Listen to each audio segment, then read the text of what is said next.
Insightful and exciting episode of Me and My Health Up. I'm your host, Anthony Harcher. I'm a clinical nutritionist and lifestyle medicine specialist. Today's episode is on the carnivore diet. And yes, the purpose of all my episodes is to enhance and enlighten your well-being.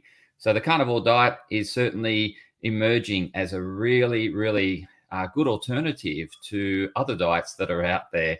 Again, it is a diet. There is restrictive components of it, and so it can result in nutritional deficiencies. So I'm here to educate you and make you aware of the pros and cons of the carnivore diet so that you can do it safely, efficiently, and effectively.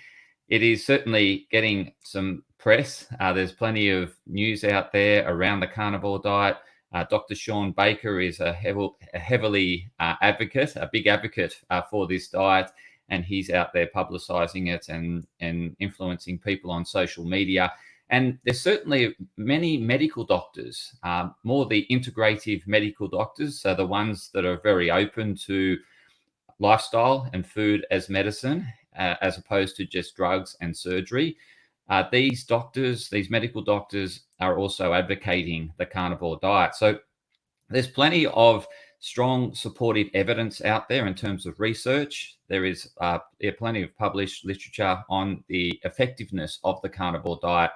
And this episode is really to bring a summary to you about the carnivore diet, what it is, how it works, and how you can apply it to your dietary regime. So in terms of what the carnivore diet is, we need to define it, of course.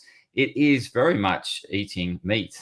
So meats are all inclusive of all animal meats, all animal parts, all parts of the animal in essence. And in addition, it includes fish and seafood. So it is very much a carnivore, that being meat lovers diet, and quite appealing to those that enjoy meat. It's a bit unappealing to those that don't really adore to meat. So again, it really comes down to your personal tastes and whether or not it's going to work for you.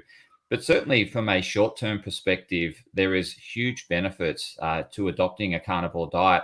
And these include better blood sugar regulation. So when we have better blood sugar regulation, we can, in essence, have more level energy as opposed to peaks and troughs. So when we're having carbohydrates, often what will happen is our blood sugar goes up and up and up, and then the body responds and it gets a bit out of hand. The body over responds and puts too much insulin into the bloodstream, and then it mops it up and puts it into cells and any additional into storage. So what happens is it overshoots and undershoots, and so you get these peaks and troughs. So upon having carbohydrates, you will experience a peak in terms of blood sugar and energy, a sugar rush, so to speak. However, what happens is then it's inevitably followed by a trough, and so then you essentially get blood sugar, low blood sugar, and then you're looking for a pick me up, and then obviously, what do you go to? Something's going to pick you up, which is more sugar or more carbohydrates.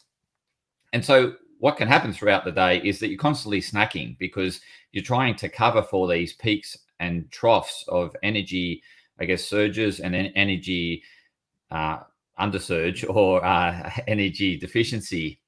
And so what that does is we essentially are constantly snacking throughout the day in order to keep our energy levels up. What the carnivore diet does is rely more on fat for energy, so fat and protein. So fat and protein. Carnivore diet is all fat and protein, and depending on, I guess, what you're having it with, but really, there's just fat and protein. I'm just trying to think of where the carbohydrates would come from. And so fats were stripped out of the diet, and we become very much carbohydrate burners. What happens as we age, our burning systems, our furnaces, or the mitochondria in our cells, they were once very carb dependent and still remain carb dependent. However, their efficiency declines over the aging process. And so we become less efficient at burning carbohydrates. Hence, we tend to have lower energy and require more food in order to compensate, or we think we require more food in order to compensate. So we become very inefficient at burning fats through eating too many carbohydrates. So it's really this diet is very much helping your fat adaptation. So helping you get good at burning fats.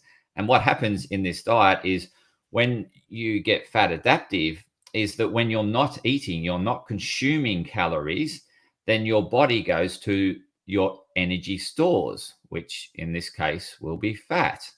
And so then it starts burning fat. And so we become very good at fat burning. But in order to fat adaptive, but in order to get